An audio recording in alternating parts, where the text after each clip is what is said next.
पुरातन काळापासून ते आजपर्यंत माणसाने बरीच वैज्ञानिक प्रगती केली आहे. इनफॅक्ट चंद्र म्हणा, मंगळ ग्रह म्हणा, आपण तिथे जाऊन आलेलो आहे. म्हणजे उद्या भविष्यातलं एखादं संकट आपल्या मानवजातीवर येणार असेल तर त्याचा सामना करण्याची पूर्वतयारी आपण ठेवू शकतो. उदाहरण घ्यायचं झालं तर सॅटेलाईटद्वारे आपण सुनामीवरती लक्ष ठेवू शकतो.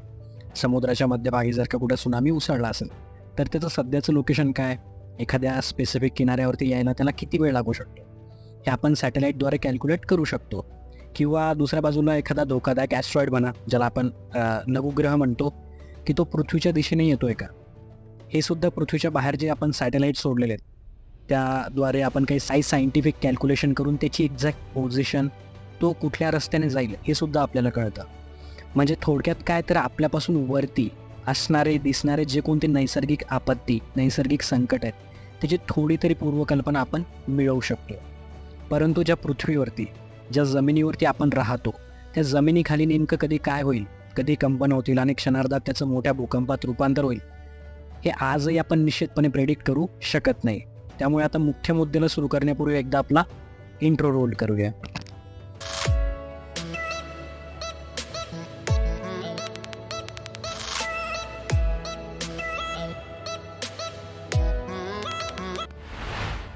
आता मुख्य विषयाला जाण्याच्या आधी आपल्याला समजून घेण्याची गरज आहे की सायंटिफिक डीप ड्रिलिंग काय असतं. जसं आपण पाणी मिळवण्यासाठी भूगर्भाला बोर मारतो, त्याचप्रमाणे भूगर्भाचा अभ्यास करण्याच्या अनुषंगाने जो आपण बोर करतो किंवा एक खड्डा करतो पृथ्वीमध्ये, त्याला सायंटिफिक डीप ड्रिलिंग असं म्हटलं जातं. असंच एक डीप ड्रिलिंग होते आपल्या भारतामध्ये, आपल्या महाराष्ट्रामध्ये, आणि त्यातही आपल्या कोयनामध्ये. आता तुम्हाला प्रश्न पडला असेल की कोयनाच का, म्हणजे कोयना या परिसराचीच निवड भारत सरकारने डीप ड्रिलिंगसाठी का केली. तर कोयना हे जे क्षेत्र आहे ते RTSचं एक बेस्ट उदाहरण आहे. RTS म्हणजे रिझर्वायर ट्रिगर सिस्मिसिटी, म्हणजे असा क्षेत्र जिथे पाण्याच्या भारामुळे किंवा पाण्याच्या वजनामुळे जमिनीमध्ये सतत कंपनं होत राहतात. या भागातला सर्वात मोठा भूकंप 1967 6.3 इतक्या रिस्टर स्केलवरती मोजला गेला होता. तेव्हापासून सतत या भागातील भूगर्भामध्ये काही ना काही सतत हालचाल चालू असते. याच मुद्द्यांची नोंद घेऊन कोयना परिसराची भारत सरकारने डीप ड्रिलिंगसाठी निवड केली आहे. आता काही लोकांना प्रश्न पडला असेल की कोयना परिसर नक्की आहे कुठे. म्हणजे बरेच असे लोक आहेत की ज्यांनी कोयना नाव तर ऐकलेलं आहे, ते त्यांच्या परिचित आहे, पण ते एक्झॅक्टली कुठे हे त्यांना माहिती नाही. तर त्यासाठी आपण स्क्रीनवरती तुम्ही बघू शकता की कोयना परिसराचा नकाशा आपण दाखवतोय. पुण्याच्या खालचा परिसर म्हणजेच दक्षिण भागात, मॅपवरती आपण बघितलं तर वरची बाजू जी उत्तर आहे, तर खालची बाजू दक्षिण भागात आपण बघितला तर इथे सातारा, कराड यांच्या जवळपास आपण कोयना परिसर बघू शकतो. आणि हे जे डीप ड्रिलिंगचं काम चालू आहे ते याच परिसरामध्ये चालू आहे.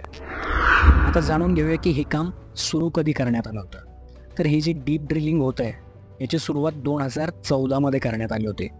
आणि आज रोजी बघायला गेलं तर 3 किलोमीटर खोल हा खड्डा खोदण्यात आलेला आहे. आणि असा अंदाज आहे की उर्वरित 3 किलोमीटर म्हणजे पूर्ण 6 किलोमीटरचा जो टप्पा आहे तो पूर्ण होण्यासाठी अजून 15 ते 20 वर्षांचा कालावधी लागणार आहे. आता आपल्याला हाही प्रश्न पडला असेल की हे सगळे ठीक आहे, पण हे सगळे काम करते कोण, म्हणजे राज्य सरकार की केंद्र सरकार. तर साताऱ्याच्या कराडमध्ये 2014 बोअरवेल जिओफिजिक्स रिसर्च लॅबोरेटरी या संस्थेची स्थापना करण्यात आली होती. याला BGRL असं शॉर्ट फॉर्म देण्यात आलं आहे. तर ही संस्था डीप ड्रिलिंगचं हे जे काम होते ते या संस्थेमार्फत करण्यात येते.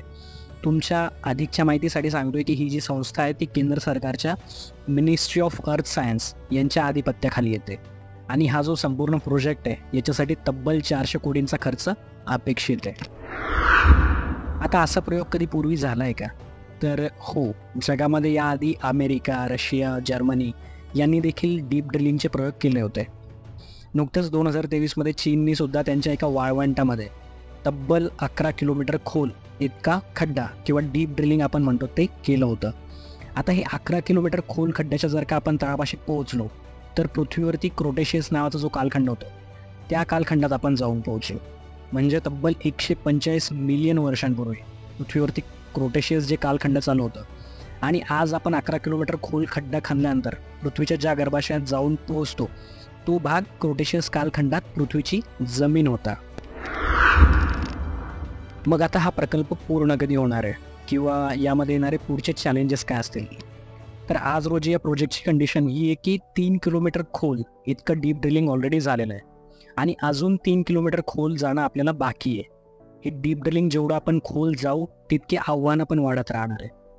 सध्या तुम्ही स्क्रीनवरती पाहू शकता की डीप ड्रिलिंग करताना या टीमला पृथ्वीच्या गर्भाचा एक महत्त्वपूर्ण तुकडा पण मिळाला होता, ज्यामध्ये पुढे रिसर्च पण होतील आणि पृथ्वीबद्दल काही रंजक गोष्टी पण आपल्यासमोर येतील.